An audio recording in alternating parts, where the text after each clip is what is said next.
ቤተሰብ እንዴት ዋላችሁ? እግዚአብሔር ይመስገን በጣም ደህና ነኝ። እንኳን ለቡሄ ባህል አደረሳችሁ። እውነት ለመናገር እኔስ ወይኔ ይባስ ኢትዮጵያ ስገባ አልጠፋኝ፣ ፈጣሪው ይቅር በለኝ። እዚህ ጋር ማለት ነው ዛሬ ቲክታክ ላይ በደንብ እያየሁ ነበር ምናምን እና እንዴ ግን ለምንድን ነው አሁን ዛሬ ነው እንደሚጀምረው? ለምንድን ነው እዚህ ሰፈር ላይ ምናምን ጸጥ ያለ ነገር ነው? እሷ ኧረ ጉዴ ነው ወይስ አልተጀመረም? እስኪ ንገሩኝ።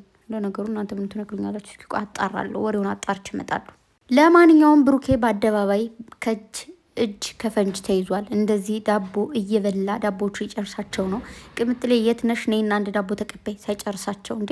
እስኪ 1 2 3 4 5 6 7 ኦኬ፣ ስምንተኛው የራሱን በልቷል። አሁን ብሩኬ አንደኛዋ ቅምጥሌ፣ አንዱ ለቅምጥሌ፣ አንዱ ለሐሰን፣ ፍፄ፣ ቤኪ፣ የናቲ ሚስት ናቲ፣ የናቲ ልጅ፣ ሌላ ማን አለ? ማን አለ? ሌላው ትርፍ አለ ጋይስ፣ ትርፍ አለ። ማን አለ ሌላ? እስኪ ንገሩኝ። ሌላ አለ እንደ ሌላ ሰው ምን እንጃ። ምናልባት ከካሜራ ጀርባ እናውቃቸው ጎረቤት ማለት ሊሰጡ ነው የሚሆነው። ሲያምር ግን ዳቦ እግዚአብሔር እንዴት ነው የሚያምረው! በመቤት ወይኔ ጉዴ! እጋግራለሁ፣ በአሁኑ እጋግራለሁ እንግዲህ ግን ደስ ሲል እግዚአብሔርን የሆነ የለም እንደዚህ በነፃነት። አንዳንዴ ግን ወንድ ልጅ መሆን ጥሩ ነው። በቃ ደስ ይላል። ለምን መሰላችሁ? ሴቱ ናችሁ እንደዚህ መንገድ ላይ ገመጥ እያደረጋችሁ ብትሄዱ ምንቺ መረን የለቀቀች ናት፣ ምን አይነት ስድ ናት፣ ሴት ልጅ እንደዚህ ይበላል ምናምን ትባላላችሁ። በቃ ብዙ ነገር ነው የሚባለው። ማርያምን በሴት ልጅ ሲሆን ብዙ ነገር እንትን ይላል። ግን ወንድ ልጅ ስትሆኑ እንደዚህ በቃ ኢንጆይ ታደርጋላችሁ። ያገኛችሁትን ባገኙት አጋጣሚ ማለት ነው።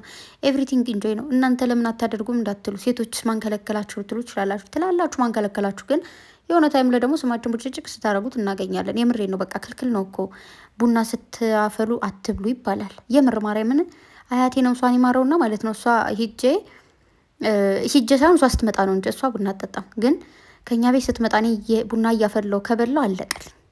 ብቻውን ሴት ናት ነው የሚባል። በቃ ሴት ልጅ በስነ ስርዓት ነው በቃ ረዘም ያለ ቀሚስ ለብሳ ምናምን ቡና የምታፈለው። እንደዚህ መመናቀር ምናምን አይቻልም፣ ምናምን መብላት አይቻልም። ስትስቁ ቀስ ብላችሁ ይባላል። የሆነ አፋችሁ ሸፈና አድርጉ ምናምን ነገር ነው የሚባለው። እና የሆነ በተለይ አንዳንድ ተለቅ ያሉ ሰዎች በድሮ እንትን ያሉ ሰዎች ማለት ነው ነጻነታቸውን በደንብ ነው የሚነፍጓቸው። ምክንያቱም እነሱ የመጡበት አመጣጥ፣ እነሱ ያደጉበት አተዳደግና ያለነው ነገር ስታዩት አንድ አይደለም። ኦኬ ጋይስ ሰው ቅምጥሌ የትነሽ ቶሎ በይ ብሩኬ ሳጨርሰው ነይና ብይ። እኔ ተናግሬያለሁ። ነይና ብይ። አትሰሚም እንዴ? እኔ ቆንጆ። ብሩኬ ደግሞ በቃ እያደረገ በቃ ግምጥ እያደረገ ይሄዳል። ብቻ ግን ደስ ይላል። አንዳንዴ እንደ ወንዶች ምንሆን እንዴ ጋይስ፣ የምር ማርያምን አንዳንዴ ማለት ነው ዝም ብዬ እንደው ይቅር በለኝ መድኃኒዓለም ለምን እንደሆነ አላውቅም። በወንዶች አንዳንዴ ቀናለሁ። ይቅር በለኝ ሴትነቴን በጣም ነው የምወደው። ግን አንዳንዴ ወንድ ቦንኩ እየተመኘች አውቃለሁ፣ በብዙ ነገር ማለት ነው እመኛለሁ። በቃ አንዳንዴ ምናምን ነገር ለምን እንደሆነ አላውቅም። አይዶን ነው ሶሪ። በቃ ብቻ ለቅምጥሌ ዳቦ እንዳትረሳው እሺ ብሩኬ።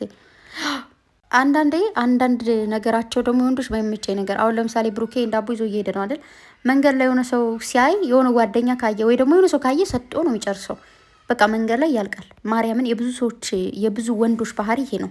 በቃ የሆነ ነገር ለቤት እንኳን አምጡ ተብለው ማለት ነው የሆነ ነገር ይዘው እየሄዱ የሆነ ሰው ከፈለገ ወይ ደግሞ የሆነ ሰው መንገድ ላይ አግኝተው የሆነ ውስጣቸው ስጡ ካላቸው ሰጥተው ባዶ እጃቸውን ዘንፈል እያደረጉ ሊመጡ ይችላሉ። የምሬ ነው። ይህን እንግዲህ እንትን በሉ ተረዱ ልላችሁ ፈልጌ ነው። ሌላ ምንም ልላችሁ አይደለም። ሲቀጥል ደግሞ ይህንን ነገር ለምን እንደሆነ አላውቅም። ማርያምን የሆነ እንትን ሳነበው ማለት ነው ስሜታው አድርጎኝ አስለቅሶኛል። ልክ ቤት እንደደረስን እማየት አለች ብለን የምንጠይቀው ግን ለምንድን ነው ፈልገን እኮ አይደለም ብሎ የተጻፈ ጽሁፍ ሪፖስት አድርጓል ብሩኬና ማርያምን ነው የምላችሁ። ግን አንዳንዴ ማለት ነው የማይለመድ ነገር የለም። በጣም ብዙ ነገሮች ይለመዳሉ እዚህ ምድር ላይ ማለት ነው። የሆነ ነገር አልለምደውም እኔማ ይሄን ነገር ላደርገው አልችልም በጭራሽ ብላችሁ ያሰባችሁት ነገር የሆነ ጊዜ ለምዳችሁ ተላምዳችሁ ታገኙታላችሁና ድሮ ማለት ነው እኔ ከእናቴም ከአባቴም ጋውኝ የተማርኩት ከ1 እስከ 8 ነው። ከዛ በኋላ በቃ ከእህቴ ጋውኝ ነው 9 10 ኮሌጅ ምናምን ስማር የተማርኩት እና ከዛ በኋላ ደግሞ ታውቃላችሁ ስደት። አሁኑ ደግሞ ከነሱ ርቄ ነው ከእህቶችም ከምናምን እና ህይወት አንዳንዴ ማያስለምዳችሁ ነገር የለም። በቃ ያልፈልጋችሁት ነገር እንድትለምዱት እንድትኖሩ ያደርጋችኋል። ህይወት በቃ በጣም ደነዝ ነው። ማርያምን በጣም ነው የሚያስጠላው። በቃ የሆነ አለ አይደለ ከቤተሰቦቻችሁ ጋር ሆናችሁ መኖር ትፈልጋላችሁ። እናታችሁ ጧት ማታ ማየት ትፈልጋላችሁ። አብራችሁ መኖር ትፈልጋላችሁና ግን ያስገድዳችኋል በቃ። እና በዚሁ አጋጣሚ ከእናታችሁ ጋር አብራችሁ የምትኖሩ ከአባታችሁ ጋር ብቻ አብራችሁ የምትኖሩ ስላችሁ በቃ አንድ አይነት ቦታ ላይ አንድ አይነት ቢያንስ አንድ ቤት አብራችሁ ባትኖሩ እንኳን አንድ ኢንስቲትዩሽን ላይ ሆናችሁ በፈለጋችሁ ሰዓት ላይ ሮጥ ብላችሁ እያያችሁን የምትሉ ሰዎች ታድላችሁ ማርያምን። እና ከዛ ከ1 እስከ 8 ስማር ማለት ነው ልክ ትምህርት ቤት መጥቼ እናቴ ምግብ ካላቀረበችልኝ መውጣታለሁ እንጂ አልበላም።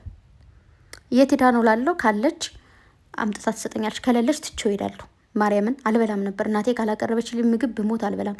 ከዛስ ከእህቴ ጋር ስመጣ ኑሮ ከበደኝ ስላቸው እህቴ እናቴ ነች እኮ ግን በቃ ለመጀመሪያ ጊዜ በጣም ከባድ ነበረ። ለተወሰነ ወር በቃ ማርያምን እህቴ እንኳን እያቀረበች በቃ እናቴ እጅ ናፍቀኛል ምናምን ነገር። ከዛ ደግሞ ቀስ ቀስ እያላችሁ ይሄ ምንድነው ላይፍ ደግሞ እህቴ አሁን ስራ ነው የምትውለው ምናምን።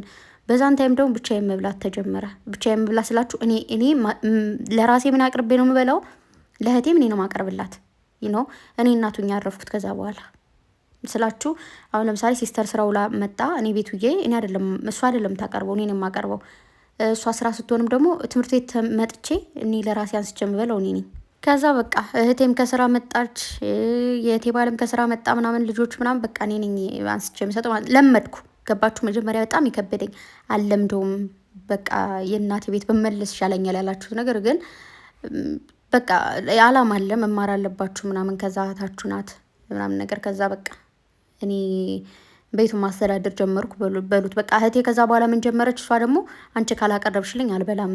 እግዚአብሔርን ስራ ውላ እኔ ቤት ዘግቼ ከቤት ከሌለው ስትመጣ እኔ እንጂ ትላለች ምግብ አቅርቢልኝ፣ እኔ አልበላም አንቺ ካላቀረብሽልኝ መባል ተጀመረ። ከዛ በኋላ ኃላፊነት በቃ እኔ ግዴታ ማቅረብ እንዳለብኝ በቃ አለ አይደለ ሁሉ ነገር ለመድኩት። እና አንዳንዴ ህይወት ትልቅ እንድትሆኑ ያደርጋችኋል። ካለ እድሜያችሁ መልመድ የሌለባችሁ ነገር ትለምዳላችሁ፣ አልችልም ያላችሁን ነገር ትችላላችሁ ምናምንና ከዛ በቃ ለመድኩኝ። እኔ ሲስተር ስታቀርብ ታቀርባለች፣ እኔ ሳቀርብ አቀርባለሁ። ግን እንዳልኳችሁ ትልቅ ኃላፊነቱ ያው የቤቱን ለእኔ አይነት ነገር ሆነ ምናምንና ከዛ ደግሞ ወደዛ ሄድኩኝ።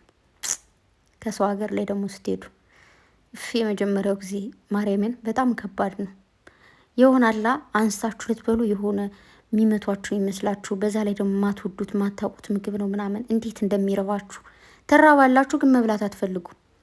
ብዙ ምግብ ሰጧችሁ ራሱ ብጨርሰውስ አንዳንዴ ማለት ነው ሲረባችሁ እኮ ምግብ ባይጣፍትም ቢቢ ይላችኋል። ግን ብጨርሰው የሆነ ነገር ይሉኛል ምናምን ብላችሁ ደግሞ ትተውታላችሁ። በዛ ላይ ምግቡ ደግሞ አይጣፍጥም።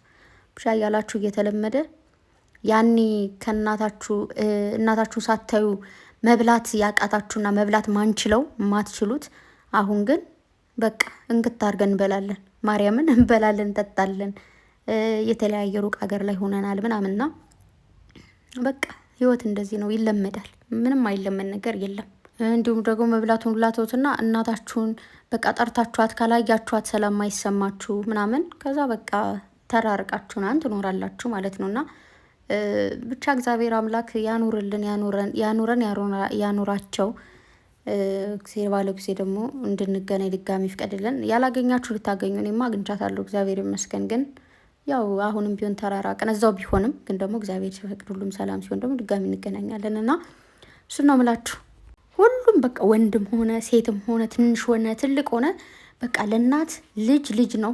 እንደ ህፃን ነው የሚሆኑ። ትልቅ ሆነን አርጅተን የልጅ ሁላ ድርሳችሁ በቃ ልጅ ናችሁ፣ ትንሽዬ ልጅ ናችሁ ነው የምትታዩት። እኔ አያቴ እያለች ማለት ነው እናቴን እንደ ትንሽ ልጅ ነው የምታያት ምናምን። እናቴ እኮ ወልዳ የልጅ አይታለችናና አንዳንዴ ይገርመኛል። ከእናቶች እንዲህ ናቸው ማርያምን።